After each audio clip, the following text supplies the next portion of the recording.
प्रेमचंद जी का अमर कहानी। पूस की रात। हल्कू ने आकर अपनी बीवी से कहा, सहना आया है, लाओ जो रुपये रखे हैं उसे दे दो, किसी तरह गर्दन तो छूटे। मुन्नी बहू झाड़ू लगा रही थी, पीछे फिरकर बोली, 3 ही तो रुपये हैं, दे दूँ तो कंबल कहाँ से आएगा। माघ पूस की रात खेत में कैसे कटेगी, उससे कह दो फसल पर रुपये देंगे, अभी नहीं है। हल्कू थोड़ी देर तक चुप खड़ा रहा और अपने दिल में सोचता रहा, पूस सर पर आ गया है, बगैर कंबल के खेत में रात को किसी तरह सो नहीं सकता, मगर सेना मानेगा नहीं, घुड़कियाँ देगा। ये सोचता हुआ वो अपना भारी जिस्म लिए हुए जो उसके नाम को गलत साबित कर रहा था, अपनी बीवी के पास गया और खुशामद करके बोला, ला दे दे, गर्दन तो किस तरह बचे, कंबल के लिए कोई दूसरी तदबीर सोचूंगा। मुन्नी उसके पास से दूर हट गई और आंखें टेढ़ी करती हुई बोली, कर चुके दूसरी तदबीर, जरा सुनो कौन सा तदबीर करोगे। कौन कंबल खैरात में दे देगा, न जाने कितना रुपया बाकी है जो किसी तरह अदा ही नहीं होता। मैं कहती हूँ तुम खेती क्यों नहीं छोड़ देते, मर मर कर काम करो, पैदावार हो तो उसे कर्जा अदा करो। चलो छुट्टी हुई, कर्जा अदा करने के लिए तो हम पैदा ही हुए हैं। ऐसी खेती से बाज आए, मैं रुपये न दूंगी न दूंगी। हल्कू रंजीता होकर बोला, तो क्या गालियाँ खाओ। मुनि ने कहा, गाली क्यों देगा, क्या उसका राज है। मगर यह कहने के साथ ही उसकी तनी हुई बाहें ढीली पड़ गई। हल्कू की बात में जो दिल दहलाने देने वाली सदाकत थी, मालूम होता था कि वो उसकी जानिब टकटकी बांधे देख रही थी। उसके ताक पर से रुपये उठाए और लाकर हल्कू के हाथ पर रख दिए, फिर बोली, अब तुम खेती छोड़ दो, मजदूरी में सुख से एक रोटी तो खाने को मिलेगी, किसी की धौंस तो न रहेगी। अच्छी खेती है, मजदूरी करके लाओ, वो भी उसमें झोंक दो, उस पर से धौंस।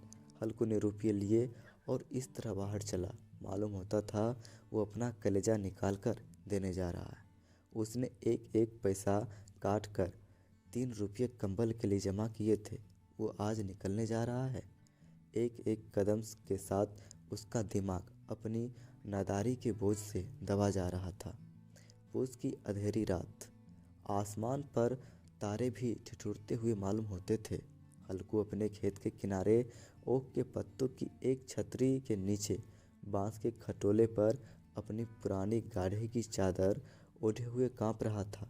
खटोले के नीचे उसका साथी कुत्ता जवरा पेट में मुंह डाले सर्दी से कूकू कर रहा था।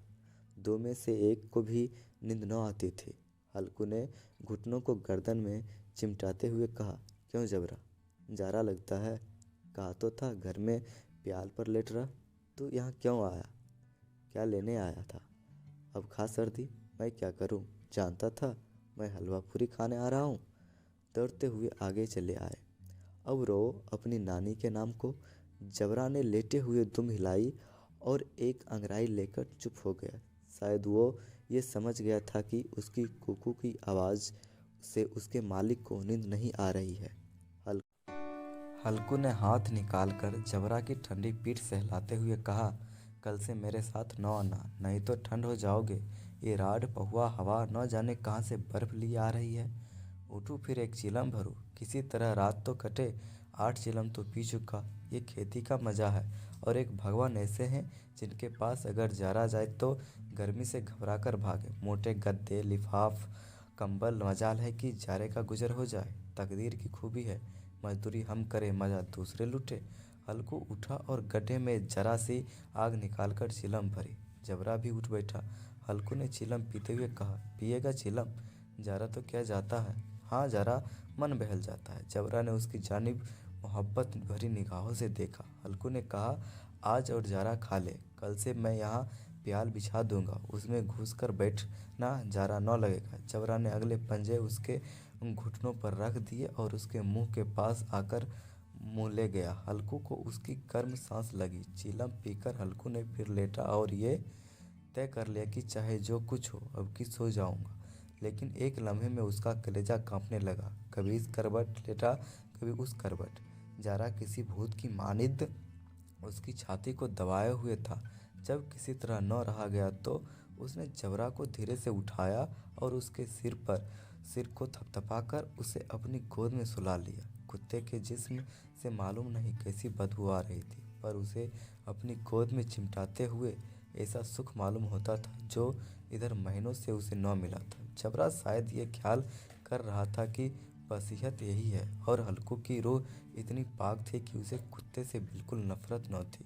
वो अपनी गरीबी से परेशान था, जिसकी वजह से वो इस हालात को पहुंच गया था। ऐसी अनोखी दोस्ती ने उसकी रूह के सब दरवाजे खोल दिए थे। उसका एक एक जर्रा हकीकी रोशनी से मुनव्वर हो गया था।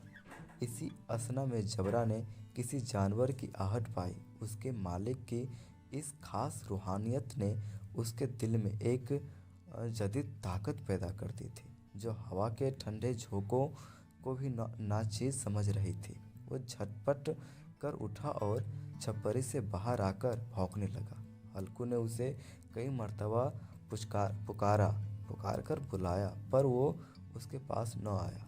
खेत में चारों तरफ दौड़ दौड़ कर भौंकता रहा। एक लम्हे के लिए आ भी जाता तो फौरन ही फिर दौड़ता।